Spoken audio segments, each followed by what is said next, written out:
E aí, pessoal, beleza? Olha, um recado importante, anota isso aí no seu celular, hein? Até esse final de semana tem o prazo para você fazer a declaração de residente não habitual? É isso. É esse nome? É isso. E quem não fizer, prejuízo na certa. Prejuízo é isso? na certa. A Helenara, advogada, vai falar, cuidado, você que chegou aqui em 2018, tem umas regrinhas aí, ó, tem que correr atrás das finanças, né, Helenara? Me explica um pouco. Tem, é um prazo que realmente vai até o dia 31 de março. Agora. Ou faz ou perde. E Literalmente. Quem tem que It's now or fazer? never. It's now or never. Quem não tem tem como. que fazer isso? Tem que fazer quem em 2018 veio para Portugal e se tornou residente fiscal. Na verdade, nós temos 3 hipóteses, tá? A coisa não é tão simples assim. Você sabe que quando a gente fala de fisco, sempre tem seus meandros, não é? A pessoa é considerada residente fiscal aqui se ela declarar isso perante o fisco. A gente tem o NIF, né? Que é o nosso CPF lá no Brasil. E normalmente a pessoa tem um responsável fiscal. Então ela fica como residente estrangeiro e pronto. Se eu quero gozar deste benefício fiscal, eu tenho que me tornar residente e solicitar isso até agora, dia 31, senão eu perco. E isso é uma tensão muito grande, porque as pessoas que vão escutar essa chamada e que estão nos ouvindo, elas devem estar atentas de que não basta solicitar diretamente ali o benefício do residente fiscal.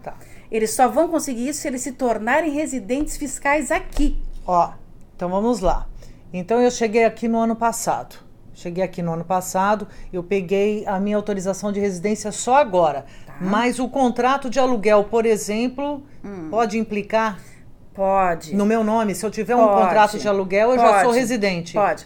Olha, isso tem a ver com aquilo que as finanças consideram como caracterizadores, elementos caracterizadores de se tornar residentes fiscais aqui. Portanto, poderem cobrar imposto de renda para a pessoa.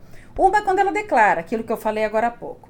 A outra é se eu permaneço aqui no território de Portugal por 183 dias ou mais. Aliás, isso é uma regra que é em quase todos os países. Se eu for para o Brasil e ficar mais 183 dias, eu também vou ser considerada residente fiscal. Então, se eu ficar mais de 183 dias, independente de ter ou não contrato de arrendamento ou imóvel... Isso já configura. configura. Então, praticamente todo mundo tem que... todo mundo. Tem que ficar muito atento. E a outra situação que é a que tu falaste... Eu não sabia, sabia? Ainda bem que vocês me avisaram. É complicado, tem que correr. E a outra coisa é que se eu tenho um contrato de arrendamento ou eu comprei um imóvel para moradia, né?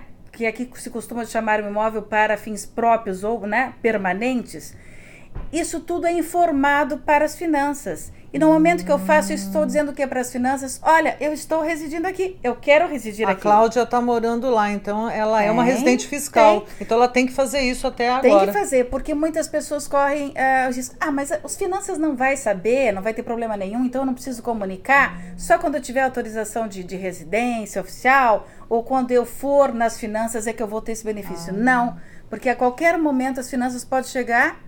E quando você requerer esse benefício, assim, vem cá, mas você já tinha aqui um contrato de arrendamento. O senhorio, por exemplo, dono do meu apartamento, se ele fizer esse comunicado, a finança já sabe que eu estou aqui. Já. E eu tenho que fazer. Agora, vamos para a parte mais interessante. Certo.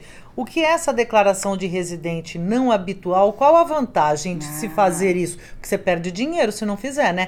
E depois também nunca mais faz se não fizer agora, né? Perde, por isso que eu falei, brincando, né? It's now or never, mas é verdade. Porque ou pede-se no momento certo, no caso agora até dia 31, e é peremptória até 31 de março, depois disso não se consegue mais. Ou então se perde o benefício. O que é isso? Em 2009, quando Portugal já estava começando a ficar um pouco complicado em termos econômicos, numa situação de pré-crise, o governo português identificou o quê? Eu tenho que atrair investidores, eu tenho que atrair dinheiro para cá. E o que eu vou fazer isso? Quem é que traz dinheiro?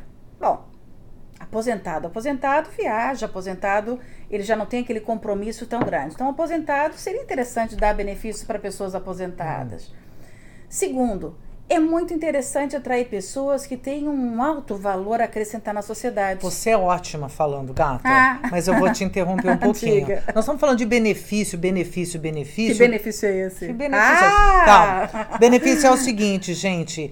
Você que faz essa declaração, você tem um teto de até 20% e 10 anos. Me explica aí. Vou explicar já direto isso. Depois eu explico quem é que pode ser beneficiado. Isso. Essa lei, que é o Estatuto Fiscal do Residente Não Habitual, prevê o seguinte, que se a pessoa se tornar residente aqui, desde que não tenha sido residente fiscal em Portugal nos últimos 5 anos, incluindo os próprios portugueses, o português que mora lá na Venezuela, mora mais de 5 anos e que chega aqui, ele pode pedir esse benefício. Ele vai gozar o quê? Qual é o benefício? O benefício. Vamos para a parte mais importante. Vamos falar de dinheiro. Eu quero saber. Dinheiro. Eu quero saber se eu vou economizar morando aqui em Portugal. E tem como economizar muito. É um benefício que vale para as pessoas físicas, para as pessoas singulares. Atinge diretamente o imposto de renda, né? O IRS que nós chamamos aqui. Qual é o benefício? Durante 10 anos vai haver uma isenção de dividendos, de lucros, de juros, de royalties, de pensões, até questões relacionadas a mais-valias vindas do exterior para o Portugal. Então, eu resido aqui. Eu recebo juros, recebo dividendos lá do Brasil ou de outros países. Manda o dinheiro para cá. Manda o dinheiro para cá. O que eu tiver que pagar lá, paga-se. Pagou, aqui okay. Entra a zero. Mas qual é a vantagem? A vantagem é que tem países como os Estados Unidos que eu tenho que pagar lá e cá. Os Estados Unidos pagam 2 vezes, por exemplo, né? Olha isso. Ou então, países que na origem o valor é muito elevado da alíquota do imposto de renda. Tanto que, sim, tem muitos franceses, os países nórdicos todos aqui da Europa, a maioria está vindo para cá, trocando a sua residência fiscal justamente para ter esse benefício. Então, por 10 anos, eu vou ficar isento disso. Daí a pessoa diz assim, tá, passou os 10 anos, o que eu faço? Posso renovar os 10 anos? Não, não pode. Mas qual é a vantagem? A vantagem é que se você for uma pessoa precavida e se está pensando nisso, já de momento você vai fazer um planejamento tributário, separar esse valor que você ganha, né, que está ganhando, deixando de pagar o imposto, e vai colocar um plano de previdência, em fundos, que quando você for resgatar daqui a 10 anos, você vai pagar um valor inferior ao que pagaria se fosse taxado aqui. Gente, você acha que eu ia saber desse negócio? Já falei que vocês são meio babados. Mas tem mais uma coisa que é interessante. Eu não sei de nada disso. Se o Marco não fala, o Marco falou, você já trocou o seu, como é que chama lá? O Marco falou assim, residente não habitual, sua residência fiscal. Sua residência fiscal, eu nem lembrava mais que eu tinha uma pessoa que assinou pra mim quando eu fui lá pegar o NIF. Eu tenho que fazer essa troca. Eu tenho que fazer essa troca. Tem que ir lá nas finanças amanhã, então. Tem, tanto mais porque numa atividade empresarial, sabe o que você faz? O empresário, ele tira o quê? O seu prolabore, né? Ele tira ali o seu salário, vamos dizer assim, por mês. Esse salário, ele fica taxado por 10 anos aqui, na qualidade de sócio-gerente, a 20%. Daí 20%, mas no Brasil a gente paga 27%, né? O que seria? Elenara, só para as pessoas que estão em casa ter uma ideia do que isso significa, aqui as alíquotas variam muito, né? Muito, chegam a 48%. 48%. E não por exemplo, muito. A gente viu num simulado que você fez, deixa eu pegar aqui, que até 80 e poucos mil euros ano, você disse? Até 80.640. Porque escalonado, euros ano, eu vou pagar 48%. O português paga 48%. Você, brasileiro, que fez essa declaração, ou que vai fazer até o dia 31, você pode, isso pode entrar na sua conta aqui, você vai pagar 20%. 20%, eu economizo 28%. Agora, não é toda e qualquer pessoa. Porque isso é quando eu vou fazer a declaração do imposto de renda e eu tenho rendimentos que vão ser tributados aqui. Por exemplo, para ser bem didática, eu vou trabalhar aqui como médico, eu vou trabalhar como dentista, eu abri uma empresa e sou sócio-gerente, eu sou professora, eu sou pesquisadora, eu sou atriz, eu sou cantor. Eu vou poder me beneficiar dessa isenção do que vem do exterior e na minha atividade profissional, que é considerado de um alto valor, né? Que tem vamos dizer, aqui eles costumam dizer que é atividade de elevado valor acrescentado, né? Eu vou ser taxada por 10 anos a 20%. Então, pera um pouquinho. Então, eu jornalista, tem umas categorias. Tem categorias. Tem as profissões, porque, gente, advogado não gente, tem. Olha que coitados, gente. Eles têm que pagar igual os portugueses.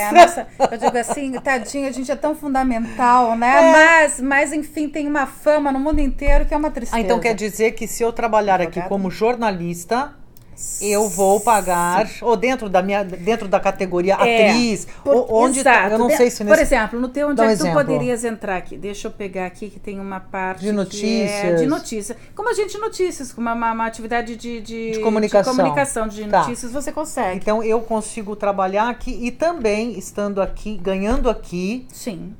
Olha, que interessante. Então, é isento que vem de fora. E o que é produzido aqui em termos salariais da tua atividade profissional é taxado. Aí tem um elemento que é super importante, né? Tá. Que as pessoas confundem. Eu sou médica, mas lá eu vou trabalhar como, sei lá, como advogado, fiz curso de direito. Gosta do benefício? Não. Aqui, da atividade de advogado, você não vai gozar porque não está previsto dentro do elenco. Entendi. Só vai gozar se ele exercer a atividade de médico. Entendi. Né? Tem que ser dentro da atividade. Toda e qualquer atividade que se faça além disso, aí não é colocada a alíquota dos 20%. Mas o grande benefício é isso. É a isenção que vem de fora e a fixação da alíquota em 20%. É bom lembrar o seguinte, que obviamente quando esses rendimentos, né, os juros, lucros, enfim, os dividendos que eu já falei para vocês, que venham do exterior, mas que venham de paraísos fiscais, obviamente que daí não vai haver o mesmo tratamento de isenção. Ao contrário, eles vão ser tributados em 35%. É? Mas tem uma blacklist, né? Daí nós vamos saber exatamente quais são os países. E por isso que normalmente quando se faz um planejamento fiscal, nós pedimos para a pessoa apresentar, e como tudo é confidencial, né? O advogado, coitadinho, não está aqui nessa lista, mas é como se fosse um padre. A gente não pode quebrar o sigilo profissional, né? Mas nós temos que saber que tipo de rendimentos é e o país de origem desses rendimentos, para saber justamente as alíquotas que são aplicadas naquele país. E se eventualmente não vem de um paraíso fiscal, porque daí nós temos que fazer todo um planejamento para ter o melhor benefício. Entendi. Não é? Agora, uma coisa importante, né? Isso aí é só feito no site das finanças? No site das finanças. Depois a gente bota aí o linkzinho, né? Exato. Excepcionalmente se faz presencialmente, mas é muito excepcional. Agora tudo está computadorizado. Agora, desculpa, só tem um detalhe, viu, gente? Que eu tava comendo bola, aquela coisa de mudar o responsável fiscal, porque eles não aceitam. Não. Você tem que ser o seu responsável fiscal para depois fazer. Você mora aqui, não natural. Precisa de alguém. Se você mora aqui, não precisa de um responsável fiscal, né? Para que ter um avalista se você já pode assumir integralmente as suas atividades? Agora, a condição é se tornar residente fiscal. Então, o que eu vou fazer? Num primeiro momento, as pessoas até acham assim, mas é muito simples fazer o residente, só chegar lá no portal das finanças e alterar. Não é assim, porque a gente pode errar a data do início, a gente pode não solicitar corretamente, e o grave não é esse. Quando se trata de pessoas que não vão exercer a sua atividade profissional aqui em Portugal, ok, são rendimentos de fora, mas se eu for exercer, as finanças, quando você for fazer a declaração do imposto de renda, não vai aplicar o residente no habitual. Mas como assim? Mas eu me inscrevi lá bonitinho, fui no portal, botei tudo certo.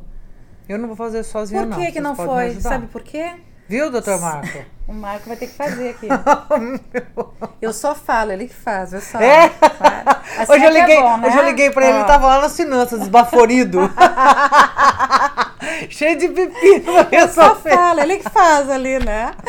A Helenara fala, Marco, vai lá. Vai lá. A Helenara só é bom, né? Nós mulheres, né? Bom. A gente não, só no comando. Não dá pra perder o jeito. Isso é DNA, há milhares de anos, não tem jeito, né? Não tem como. Mas o principal, voltando, isso é muito importante, porque as pessoas acham, não, mas é tão simples, não precisa. Imagina que absurdo. Tem gente que cobra tanto, né? Daí a gente não vai falar de valores, mas tem escritórios, a gente sabe, para fazer só isso. Não é só isso. Porque daí você abriu uma empresa. Você abriu uma empresa. Você é sócio-gerente e quer gozar do benefício. Você é médico, eu sou a Madonna, eu quero gozar do benefício.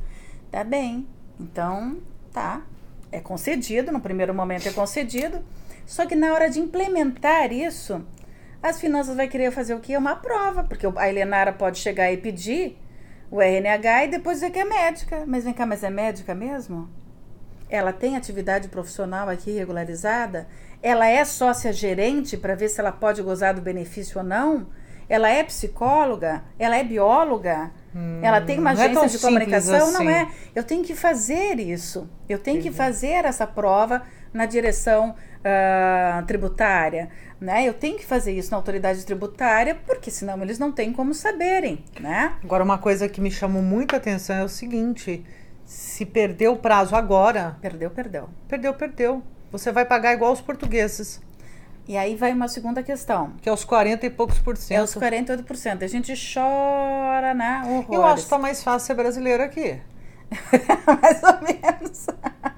Tá, não? Médio, né? Por isso que os brasileiros estão vendo. Os brasileiros, os franceses, os italianos, os nórdicos todos. Inclusive os americanos. Por quê? Em função disso. Fica-se até, se vocês forem ver em algumas reportagens e tudo, é que se costuma dizer que para os estrangeiros Portugal virou um paraíso fiscal, mas não no sentido negativo, né? No sentido que existem benefícios legais que não afrontam a comunidade financeira de outros países, embora incomode muito. Os outros países devem estar meio pé da vida, né? Do tipo assim, o português está meio roubando um monte de gente. Os Estados Unidos, né? Você vai declarar 2 vezes nos Estados Unidos, os Estados Unidos e Brasil? E isso é uma coisa também que a pessoa tem que ter uma atenção, porque pode permanecer com 2 residências fiscais. Tem gente, eu já vi gente chegando com 4 residências fiscais, para mim, né? Para mim e para o Marco. E assim como já teve gente que não tem residência fiscal em lugar nenhum, que é uma coisa absurda, né? E tem que se solucionar, tem que se resolver isso, a pessoa tem que escolher. E hoje em dia, os sistemas de informações entre os países, em função dos acordos, está cada vez mais, né? Mais casadas, então é um pouquinho mais complicado. Mas eu quero te dizer uma coisa para as pessoas também. Hoje nós estamos no dia 20, já estou perdido, 26, 27? 27. Bom, 27, mas também não faz muita diferença para 31. Considerando que 31 é um fim de semana, né? É domingo? Domingo, é. Então vejam vocês. Mas e agora eu tenho que me tornar residente, fazer isso, não vai dar tempo, o que vai acontecer? Meu Deus do céu, então a pessoa se esquece. Não tem conhecimento e não faz. E o pior, às vezes a pessoa não faz porque não tem conhecimento, outras vezes ela faz porque tem o conhecimento e acontece o seguinte: é rejeitado o pedido. Por quê? É indeferido o pedido nas finanças. Vai lá, não vou botar nuvenzinha negra em ti, mas vai lá, Cláudia, pede, né, no portal das finanças. Lá pelo CEF. E aí é indeferido o pedido. Assim, mas como foi indeferido? Não é o teu caso, que nós já sabemos. Aí, porque a pessoa descobre que desde sempre foi residente fiscal. Tem muitas pessoas, alunos, as pessoas todas que têm uma dupla nacionalidade, eu estou falando mais no caso do Brasil, elas quando chegam aqui em Portugal e vão no setor de finanças, se elas tiverem um comprovativo de endereço e tudo, o funcionário não vai perguntar se a pessoa vai residir ou não vai residir. Ela já coloca como residente fiscal. Então tem muita gente que come bola, chegou aqui em 2016 e vai lá, vou agora descobrir isso agora, vai fazer, e ele vai ser reprovado porque ele já é. Já é. Ele já perdeu esse direito. 2016 então. Não tem como. 2016, 2017. Agora, por exemplo, pode ter uma pessoa que seja desde 2017 ou 2018, ela se tornou residente fiscal porque teve essa declaração feita nas finanças, né? Ela colocou, foi lá e assumiu que era, mas não se deu conta das implicações que teria e nem reside aqui, nem fiscalmente, e não tem moradia, não tem nada aqui. Muitas vezes acontece com o estudante, a pessoa vem aqui, fez o curso lá de 1 ano e pronto, né? Ou de 6 meses. Ou veio numa viagem, vou aproveitar para abrir uma conta bancária no exterior. Fico uma semana aqui, vou abrir uma conta e vou embora. Aí, se a pessoa não for atenta, ela pode se tornar residente fiscal. Sem querer. Sem querer. Que legal. E aí o que faz? Aí, daí quando chegar no outro ano, assim, poxa, lembra aquela vez que eu fui lá que eu abri a conta? Pô, já tenho uma conta bancária em Portugal e tudo. Pô, legal, agora eu vou comprar um imóvel, vou residir, vou fazer minha expatriação. Vou gozar do benefício do residente não habitual. Mas demora. Aí demora porque quando ela for solicitar vai ser indeferido, porque ela já é residente fiscal. E não tem jeito? Tem. Aí é que é a parte importante. Se você fez informação errada na autoridade tributária, você tem como entrar com um processo administrativo provando que a sua residência fiscal não era aquilo e nunca foi. É aí que vocês entram, né, bonitos? Claro. Ah, tá. Vocês não são beneficiados, mas acabam tendo que ajudar um monte de gente, né? A gente só resolve o problema. É só os pepinos. É aí que os bonitos ganham. É por isso que vocês não são beneficiados. Não, pois eu acho que é isso. Porque né? eu, por exemplo, ia comer uma bola. Eu não ia fazer, a Maria Eduarda precisa fazer. Não, e então é não muito... precisa fazer, porque o contrato de aluguel nosso está no nome dos 3. Então, ou seja, ela já é uma residente fiscal. E é indicado nas finanças, porque as pessoas às vezes não sabem, mas os contratos de arrendamento aqui é obrigatório fazer a comunicação nas finanças. Então, as finanças sabem que tem um contrato em nome da Cláudia, que a Cláudia é lá a pessoa que mora. Portanto, vai dizer o quê? Que não mora? Gente, corre, né? Corre, porque o prazo está acabando. E não vai comer bola, não vai perder dinheiro. Não pode perder. Helenara, obrigada por mais essa consultoria aqui pro pessoal do Portugal Online. Um beijo para vocês e até o próximo vídeo. Obrigada.